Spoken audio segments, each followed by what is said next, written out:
14 ada nama surahnya, namanya Luqman. Bahkan ketika kita mau menabalkan nama anak, disunnahkan atau dianjurkan oleh ulama untuk membacakan wasiat Luqman kepada anaknya. Wa iz qala Luqmanu li ibnihi wa huwa ya'izuhu ya bunayya la tusyrik billah inna syirka la zulmun azim. Dan ingatlah ketika Luqman itu berwasiat kepada anaknya, ya bunayya, wahai anakku yang paling aku sayangi. Bunayya itu bahasa kita lembut. Kalau bahasa kita orang Batak, anak kesayangan ucok, laki-laki. Kalau perempuan, mau aja itu nyamber aja ya. Nah, jadi begitu. Jadi Luqman itu sayang sama anaknya. Dia panggil, ya bunayya, wahai anak kesayanganku, la tusyrik billah, janganlah kau menjadikan Allah itu sekutu untukmu. Inna syirka la zulmun azim, sesungguhnya syirik itu adalah dosa yang paling besar di sisi Allah Subhanahu wa ta'ala. Maka Luqman dapat kita jadikan pedoman, dapat kita jadikan kisah hikmah di dalam kehidupan. Apa yang bisa kita petik? Luqman dengan anaknya, bunda dan ayahandaku sekalian, sedang mau menuju ke suatu tempat. Sama seperti niat kita pada siang menjelang sore ini. Kita dari rumah, dari Dolok Masihul, ingin menuju tempat ke Banda Aceh, ke Masjid Baitur Rahman. Dan insya Allah tinggal hitungan jam kita akan sampai ke sana. Tapi itu pula yang dialami oleh Luqman dan anaknya.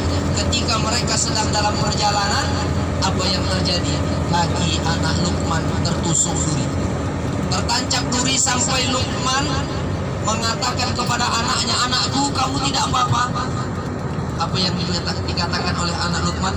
Ayah, karena duri yang menusuk di kakiku, badanku jadi panas.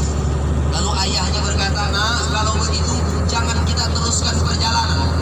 Kalau begitu jangan kita lanjutkan perjalanan. Kita berhenti sejenak sampai panas hilang, sampai luka yang ada di kakimu perlahan membaik, baru kita lanjutkan perjalanan.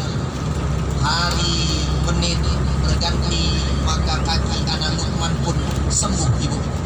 Kemudian mereka pun melanjutkan perjalanan. Langkah demi langkah mereka lalui.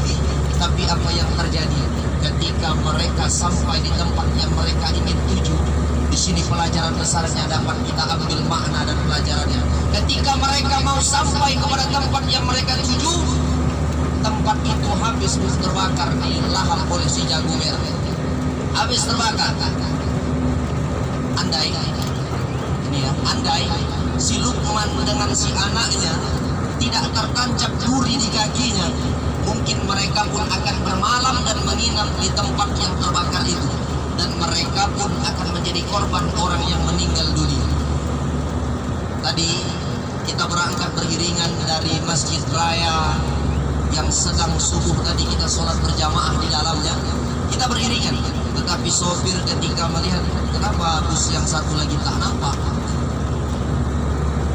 akhirnya kita tahu bahwasanya ada yang rusak sebab lepas di belakang. Semua ini yang mengatur Allah, yang menetapkan Allah. Sebab Allah yang maha tahu dan Allah yang maha menentukan atas segala sesuatu. Bahkan ulama kita mengatakan, la tasbutu waraqatan illa biiznillah.